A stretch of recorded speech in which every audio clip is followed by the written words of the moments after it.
Hello again, AP Physics students. In today's lesson, we're going to continue to look at analyzing progressively more complex electrical circuits. Specifically, the ones we're going to look at today are going to be ones where we really have to make use of both Kirchhoff's current rule and more specifically, Kirchhoff's voltage rule. So just to give an example of a circuit where we're definitely going to have to use a more complicated analysis process. If you look at the circuit diagram below, immediately in terms of what stands out for that circuit diagram and compared to the ones from the previous lesson is that you have a lot of batteries. That circuit has 3 batteries in it specifically, and it also has a bunch of different branches. So this is a bit of a complication because if you throw batteries and multiple batteries into the picture, can you combine the resistors in a way in which we've done before? So that's going to be a question we're going to answer in the first example. And then we'll come back to the second example, which is going to be this circuit that you see here, where we really do have to make use of both Kirchhoff's voltage and current rule, because it's not going to be possible to take that circuit and turn it into a simplified one where you just have a single battery and a single equivalent resistance. But let's start off with something a bit easier to begin with. So you have a circuit diagram shown below. Now, this one has a single branch, so that's good because even if you have a couple of batteries in a single branch, you must have the exact same current through that particular branch. So we do know that the current in this branch is going to be it's the same. Uh, so what I want to do is we want to figure out what the magnitude of that current is, and then we want to figure out what the voltage is between points A and B. Now, the immediate thing that we would ask is, because you have 2 batteries in the circuit, is it possible to combine all of those resistors in series? And right now, without having done any analysis for a circuit like this, we just don't know the answer to that question. Well, I know the answer to that question, but you do not yet. So we're going to kind of just play dumb a bit, and we're going to go back just to fundamentals, that being Kirchhoff's voltage rule, and then see if we can actually figure out if it's possible to combine the different resistors in series based on having 2 batteries within the circuit. All right. So the first thing I'm going to do is I'm going to label all these different batteries and these resistors. So let's call this battery up at the top V01. We'll call the battery at the bottom V02. We'll call this 27 ohm resistor at the top R1. We'll call this 12 ohm resistor at the bottom R2. And we're going to call this one R3. And we're going to call this one R4. So what I'm going to do is I'm going to use Kirchhoff's voltage rule for this entire loop. So in terms of like what the loop might look like, let's say that we start at the battery V01. I'll choose the start of that battery because that battery has the greater voltage compared to the one at the bottom. So my loop is just going to be starting here. And then we're just going to go in a direction that's going to be clockwise. Okay, that's my loop. So let's write down Kirchhoff's voltage rule. So what that tells me is it tells me the sum of the voltage when you go through an entire loop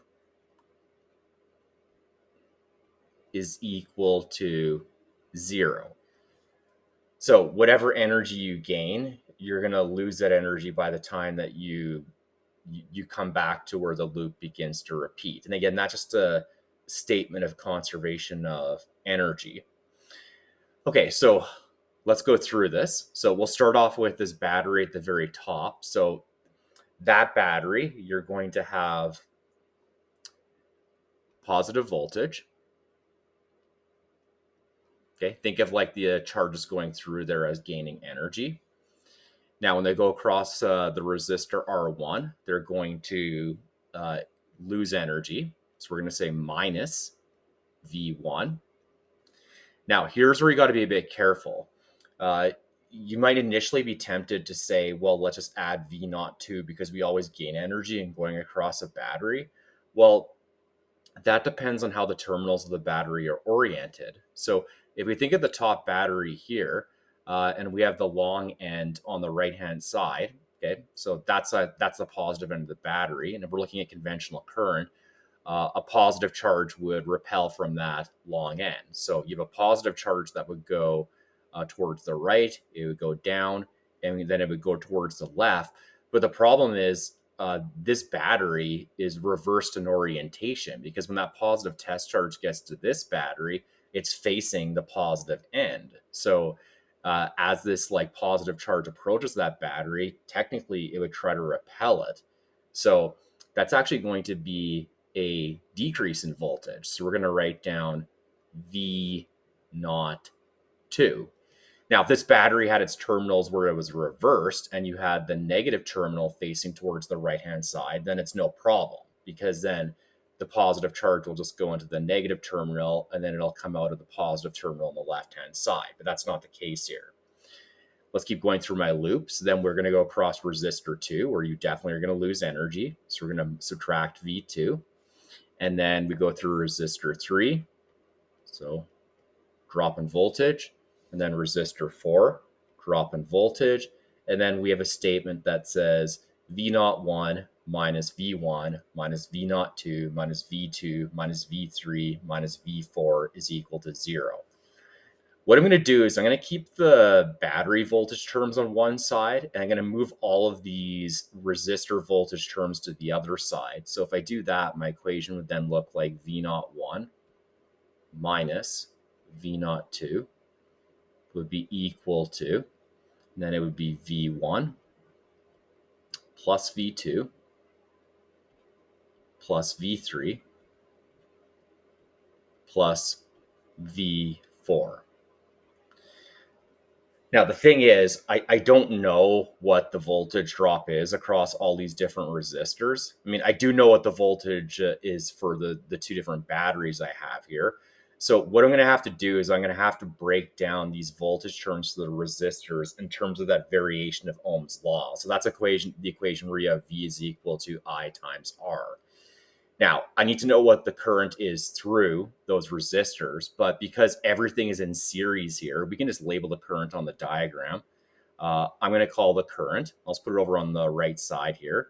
So the current, and we'll just call it I naught, okay? I naught is the current that goes through the battery, but because the battery is in series with all the resistors and the other battery, we can just leave it as I naught. So if I then break this equation down, so let's go back to drawing it in red here. So we'd have V01 minus V02 would be equal to, okay, V1 would be I naught times R1 plus V2, which is I naught times R2, plus V3, which is I naught times R3, and then plus V4, which is I naught times R4. Now, as you can see on the right-hand side of the equation, we have a common factor, which is the I naught. So I can just factor that out of the equation. So we could just write down V01 minus V02 is equal to I naught.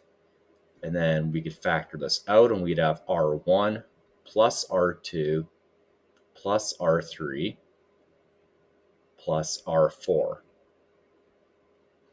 Now, we want to figure out what the current in the circuit is, so that's I naught. So to do that, we're just going to divide both sides of the equation by the sum of all these resistance values.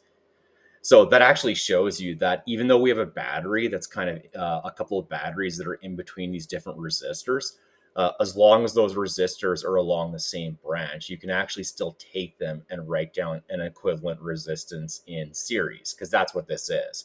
If you add all the resistance values together, it's just resistors that are in series. So the placement of a couple of batteries in this particular circuit doesn't make any difference. So let's get I naught by itself. So we'd have I naught would be equal to V01 minus V02.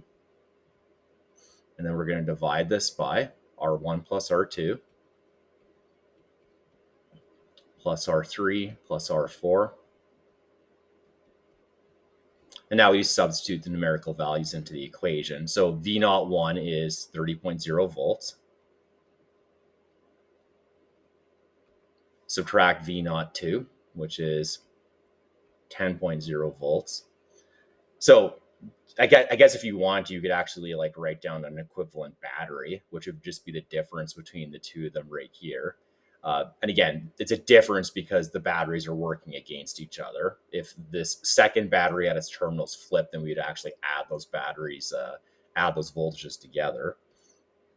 Okay, this is going to be divided by R1, which is 27 ohms, plus R2, which is 12 ohms, plus R3, which is 8.0 ohms, and then plus R4, which is 5.0 ohms. Okay, and if we plug that all in, we would then get I naught would be equal to, and this would be equivalent to 0.38 amps. And just make sure that when you plug that into your calculator, you have the numerator and denominator in its own set of brackets. So 0.38 and then amps.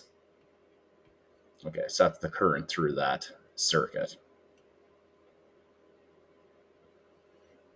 So again, you could take all the resistors and write them as an equivalent one. You could take the two batteries and write them as an equivalent battery. But again, we didn't know that.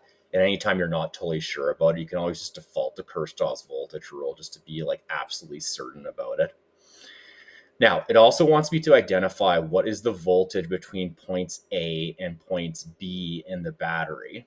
Okay, so I'll go to the next slide here where I have a bit more space where I'm going to do this. Okay, so I have point A here and I have point B. Now, to identify the voltage between these 2 points, what I'm going to do is I'm just going to follow part of the loop. Okay, so I'm just going to start at point A. Okay, we'll have my loop go towards the right, and then it's going to go down, and we'll have it just stop right here. And then what we'll do is we're just going to apply Kirchhoff's voltage rule just for this portion of the loop. And then we're going to see like what the actual voltage is in going from point A to point B. So again, just to introduce my variables again, we have this as V01, we have this one as R1, and then that's it, okay? So from point A to point B, in terms of the direction of the conventional current. And by the way, the conventional current is for sure going to go in a clockwise direction because the top battery is stronger than the bottom one. And let's just see like what the voltage is in going from those points. So I can write this as delta V in going from point A to point B would be equal to, and again, we'll just apply part of Kirchhoff's voltage rule. So I'm going from point A to point B, voltage gain across that battery, and then voltage loss across that resistor. This would be equal to V01 minus, and let's replace V1 with the actual variable so we can calculate the voltage. That'd be I naught times R1. And then let's plug these numbers into the equation. So V01 is 30.0 volts. Subtract I naught, we calculated that, so that's 0.38 amps. This is one of the most important things to try to calculate when doing circuit analysis. Like once you can figure out the current and all the branches, it's quite easy to figure out any other physical quantity. And then multiply by R1, which is 27 ohms. And then what this would give me is the voltage in going from A to B is going to be equal to 20 volts.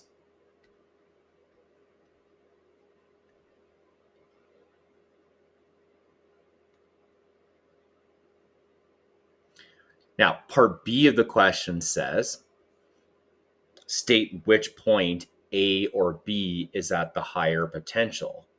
Well, that's really easy to justify because if you go from point A and you go to point B, let's just say that like we have a reference voltage of 0 at point A. Well, when you go, if you start at 0 at point A, Well, you gained 30 volts going across the battery and you lost 10 volts going across the resistor. So the voltage at point B, it's a net gain of 20 volts. So therefore, because of that, point B has to be at the higher potential. And let's just justify this in a complete sentence. So we'll just say, since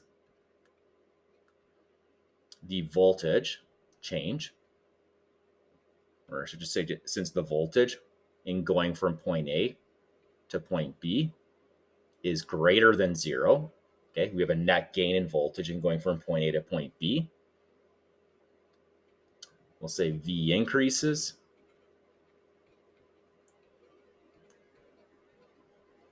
from A to B.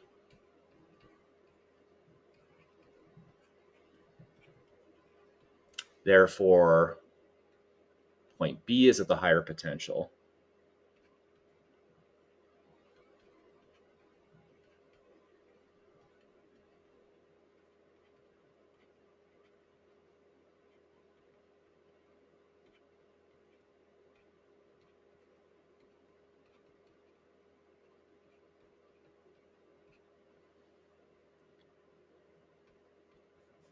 Okay, so overall, that's a pretty manageable example problem. It's just kind of unclear as to like whether you combine the resistors or batteries in series, but as long as they're on the same branch, you can do that. So not too bad. Okay, this one's a lot more difficult. Okay, so again, going back to the circuit now, the problem with this question is that you have 3 batteries and you have multiple branches. Specifically, you have 3 branches. You have a branch on the left-hand side, you have a middle branch, you have a branch on the right-hand side. Each of those individual branches has its own battery in it. So this one's tougher because it's not clear what the direction of current actually is in the branch.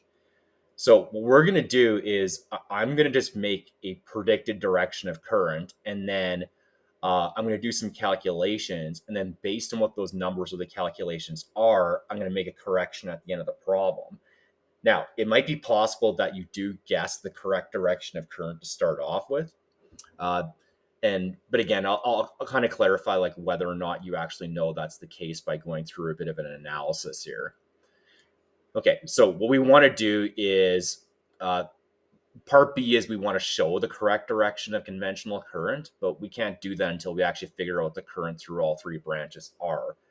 And part A wants me to figure out what is the current through the 4.00 ohm resistor branch. Okay, here's how I'm going to do this. So I kind of need a bit of a starting point to start to apply Kirchhoff's voltage rule. So when I'm looking at the 3 batteries, one of them is 3.00 volts, one of them is 6.00 volts, and one of them is 9.00 volts. So my starting point is just going to be the strongest battery, okay? Like my assumption is that the strongest battery is going to have the most effect on like what the direction of the current is going to be in the circuit. So I'm going to start off by drawing a loop from this battery. Now, the first thing I'm going to do is I'm going to label the current coming out of it. So conventional current comes out of the positive terminal, and I'm going to call that I naught. Okay, now let's draw my loop here. So I'm going to get this current's going to go up. It's going to go over to the side. Okay, and then once I reach this point right here, you have a bit of a problem because now you have a node or a junction, and now the current is going to split up. So I'm going to apply Kirchhoff's current rule at this point to identify what the direction of current is. So I'm going to introduce another variable. So the variable I'm going to introduce is through this branch right here. We'll say the current is I1. Now you might be tempted for this branch right here to introduce another variable, which is I2, but there's no reason to do that because if you apply Kirchhoff's point rule, what we can say here is that the current through this branch would just be, we'll take the total current that comes in, okay, to that point right here, which is going to be I naught, and then subtract off the amount that goes through the middle branch, and that's what's left over here. So the current through this branch would be I naught minus I1. Now, I'm going to draw 2 different loops representing the direction of current that's happening. So again, starting with this one, we have I naught goes up, it goes towards the left, then you have a junction. Okay, now let's make it go through the middle branch first. We'll have it kind of do a direction that goes like this.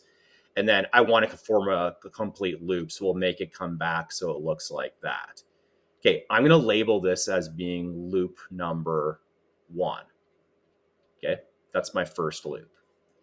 Now, I'm also going to draw a second loop here. So let's start back at this battery. Again, that's my starting point just because it's the strongest battery.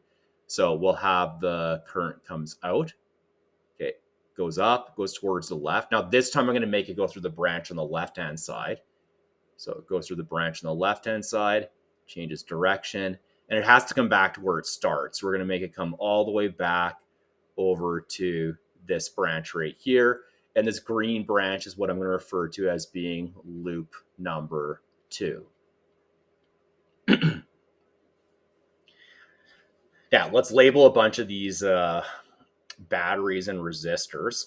So let's call this battery V01. We'll call this battery V02. We'll call this battery V03. Okay, let's call this resistor R1. Let's call this one resistor R2.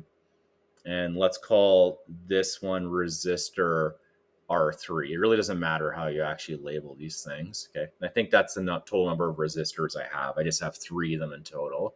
Yeah, 1, 2, 3. Okay, now what I'm going to do is, again, like the analysis of the circuit is like, where do you even start? So much like in a dynamics problem back in physics 20 or 30, if you're not really sure like where in a dynamics problem to start, your default go-to is a free body diagram. I would say that's kind of to draw like an analogy to like a circuit question. If like you're not really sure where to start in a circuit question, what I always do is I would just default to Kirchhoff's voltage rule. Okay, so I'm going to apply Kirchhoff's voltage rule for the 2 different loops that I do see here. Okay, so let's do the first loop. So we're going to say the sum of the voltage across loop 1 is equal to 0. So whatever voltage you gain has to be lost by the time you get back to the beginning. Otherwise, like you're just going to infinitely gain energy or just continuously lose it, which would make the circuit not operate so well. Okay, so let's start at this this battery right here. So for loop 1, so we have voltage gain of V01 across that battery. Okay, we go up, we go towards the left. Okay, then we're going to lose voltage V1, okay, across resistor 1. Okay, then we're going to go down. Now let's just check the terminal of the battery here. So when I go through that middle branch, it's the negative terminal that's facing. That's good, okay? So a positive conventional current is actually going to get attracted to that terminal. So that battery is actually working with us as opposed to working against us. So we're going to add V02. Okay, and then we just drop down through resistor 2 where you're going to lose the voltage drop. So we have V01 minus V1 plus V02 minus V2 is equal to 0. Now, V01, V02, no problem. I know what those numbers are. I can sub them whenever I feel like it. V1 and V2, I'm going to break it down into I times R. So if I do that, it would then look like, although I think what I'll do here is we'll do the same thing again. I'll just keep the battery terms on the one side and I'll move the resistor terms to the other.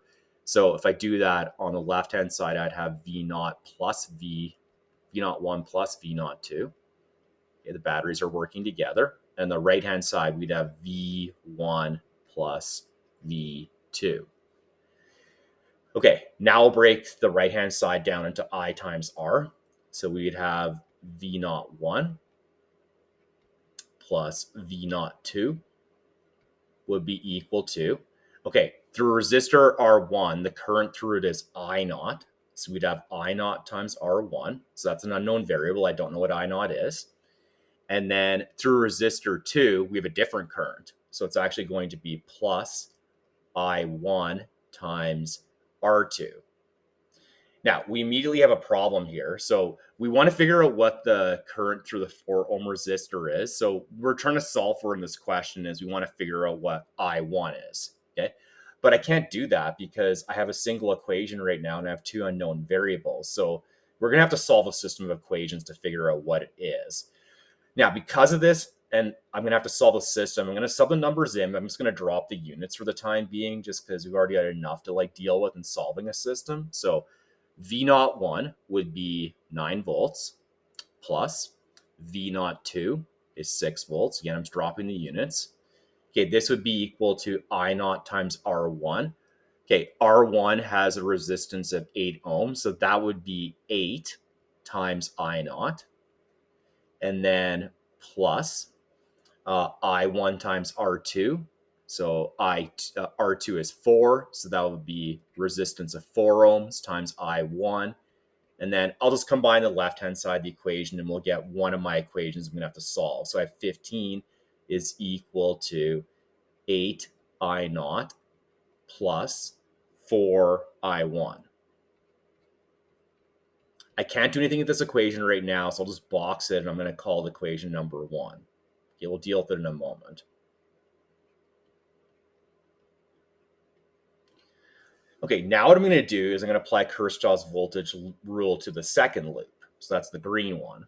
So we'll say the sum of the voltage in loop 2 is equal to 0. Okay, let's start off at this battery here. So this would be V01. Okay, we go up, we go towards the left. So we go through resistor R1. So we're going to have a voltage drop of V1. Okay, now I go into the left branch. So we're going to have a voltage drop of V3. So that's the voltage drop across resistor 3. Okay, then I hit this battery. Now this time this battery is not helping me out, okay, because the positive terminal is now facing the direction the conventional current wants to go. So we actually have to subtract 3. We're going to subtract V03. Okay, it's working against me. Okay, and then we go down, we go towards the right, and then we come back into the 9-volt battery, and that's going to be my voltage equation. This is going to be equal to 0. So same thing again, we'll move the resistor voltage terms to the other side of the equation, and then I would have V01 minus V03 would be equal to V1 plus V3. Okay, let's break the V1 and V3 down into current times resistance, because I don't know what the voltage is across those right now. So this would then be V01 minus V03 would be equal to, okay, the voltage across R1, it has a current of I0 going through it, so it'd be I0 times R1, and then plus, okay, the current going through R2 is a bit more of a pain because we actually have two variables to represent the current. Okay, so it'd be I0 minus I1, and then we're going to multiply by that resistance value, which is R3. Okay, let's sub numbers into the equation now. So let's do it over on the left-hand side here. So V01 is 9, okay, minus V03, which is 3. Again, we subtract because those batteries are working against each other in that loop. This would be equal to I0 times R1, which would be 8 times I0. Okay, and then plus R3 as a value that is 2, and then multiply by I0 minus I1. Left-hand side of the equation turns into 6. We have 8 I0 plus, then we have to use the distributive property here. So this would just be 2 I0 minus 2 I1. And then I'll get a simplified equation that tells me this. We have 6 would be equal to 10 I0, and then minus 2 I1. Okay, 6 is 10 I0 minus 2 I1. Okay, I'm going to box this equation, and I'm going to call it equation number 2.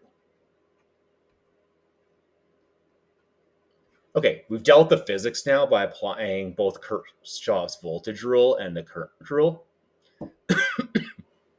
And Now it's just going to be a mathematical problem. We have to solve the system. So let's stack the two equations together. So we would have 15 is equal to 8I naught plus 4I1. And then we have 6 is equal to 10 I naught minus 2I1. Okay, we want to figure out what I1 is, because I1 is the current through this middle branch. So right now we're going to have to multiply both the top and the bottom equation by a specific number so I can properly eliminate I naught. I don't want to know what I naught is. So in terms of eliminating it, I just need to bring... so if we want to get rid of 8 I naught and 10 I naught, I want to figure out what the lowest common multiple is between 8 and 10. I believe that's 40. So what we would do is the top equation, we're going to multiply that by 5. Okay, and the bottom equation, we're going to multiply that by 4. So if you do that, you would then have 75 would be equal to 40 I naught, and then plus 20 I1. And then the second equation would become 24 would be equal to 40 I naught, and then minus 8 I1. Now, to eliminate 40 I naught, we're just going to subtract both these equations. So we'll just subtract the second equation from the first one.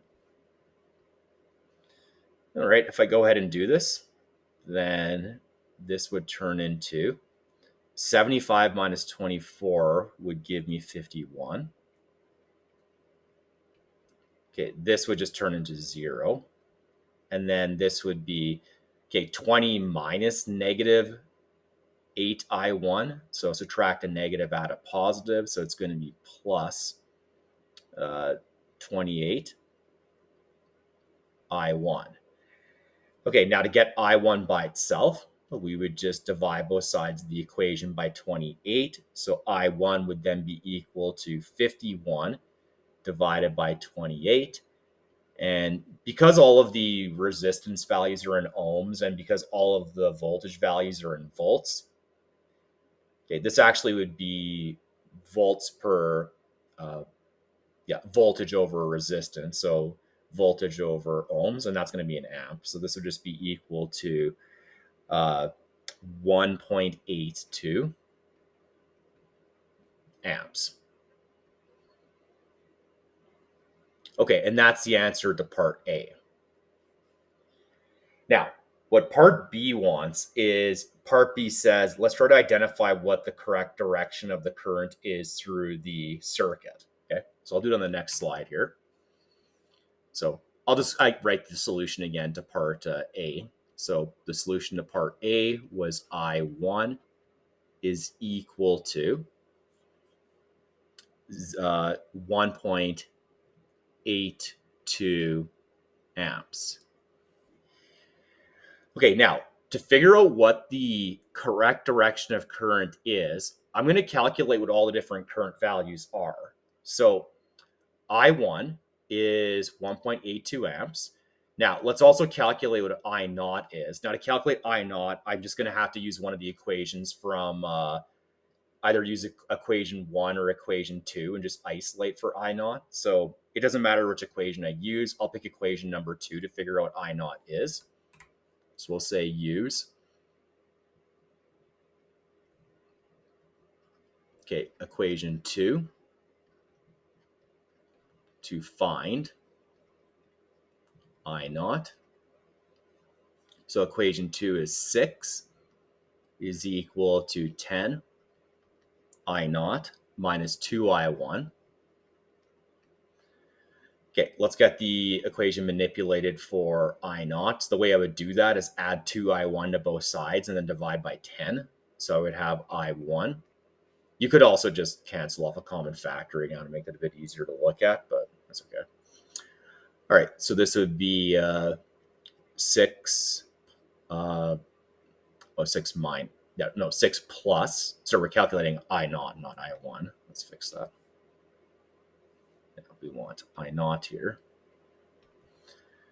Okay, so I naught. Sorry, I did it again.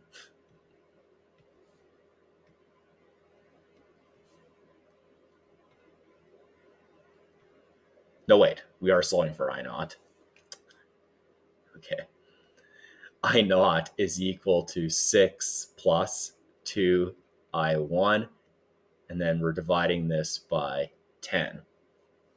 Okay, let's plug the numbers into the equations. This would be 6 plus 2 times 1.82 amps. Okay, divide this all by 10.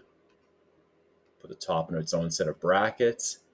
And then I would have I naught, which is equal to, and we should get 0.964 amps.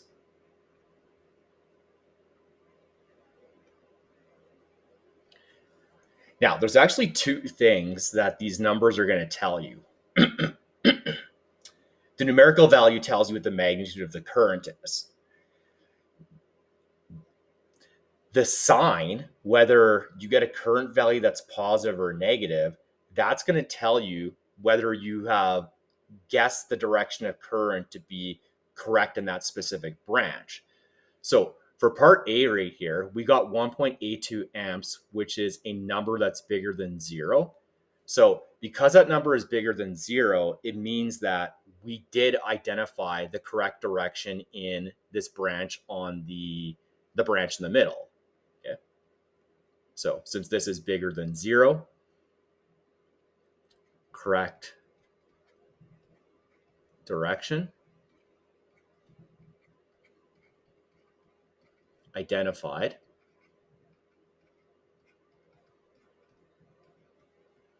For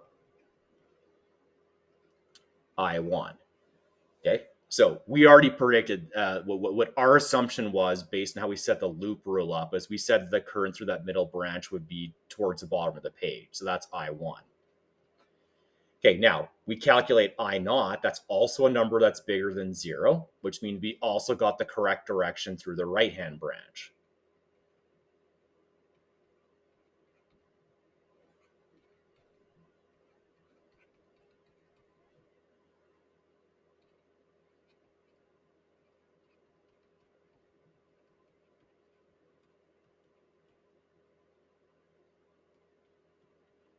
Okay, then we said that direction. All of our loop rule calculations were based on this, that this was I naught. Now, for this branch, what our prediction was is that we predicted that the current was going towards the bottom of the page, and it was I naught minus I1. Well, let's actually calculate what I naught minus I1 is. So if you calculate I naught minus I1, which is the current through the left branch, so we'll say left branch current,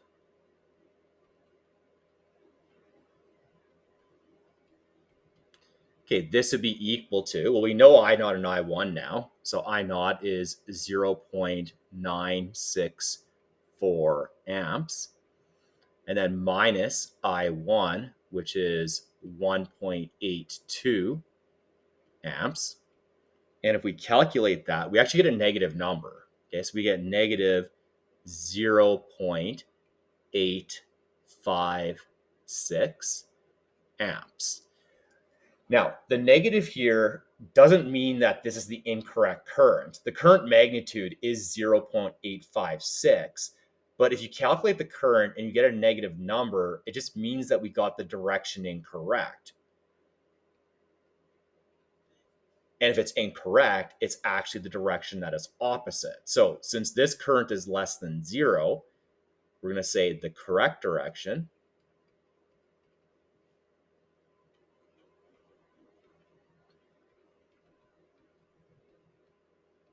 for I naught minus I1 is just opposite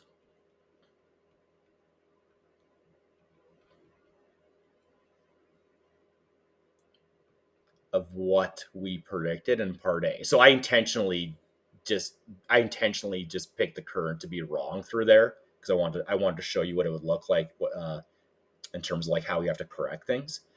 So opposite of what we predicted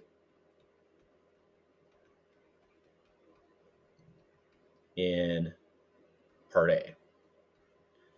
So we'll go back to the picture here. So my corrected current, go back and fix this, is just going to be in the reverse direction. So the important thing to recognize is when you have a complex circuit where you're just not sure what the direction of current is, that's all right, okay? What you want to do is you just want to pick directions you think are correct and then kind of just go through Kirchhoff's voltage rule and do the calculations. If you calculate a current value that's positive, it means you got it correct. If you get a current value that's negative, then it just means the current is in the opposite direction. Now, I do have to warn you about something though. So you cannot just blindly do it. So I'll just show you like one situation where like if you set it up like this, it's not going to work. So I'll say caution here. So what you cannot do is you can't create a contradiction in a shared branch.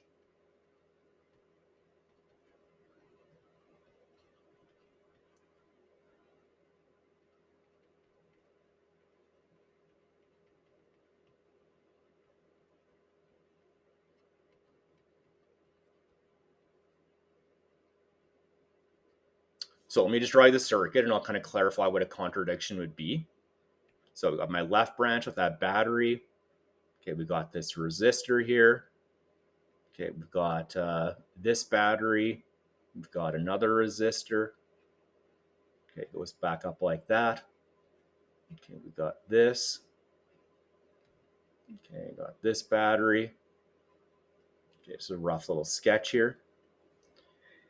Okay, now this is something you could not do in terms of how you set up your actual loops. So let's say my first loop was set up like this. Okay, current comes out of the strong battery, goes through the middle branch, and then comes back around like that. Okay, that's loop number 1.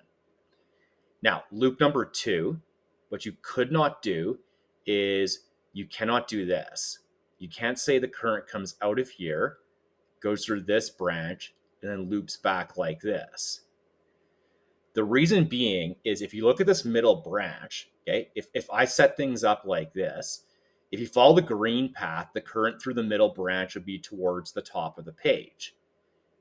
If you follow the branch on the right hand, the blue loop, okay, the current through the middle branch would be down.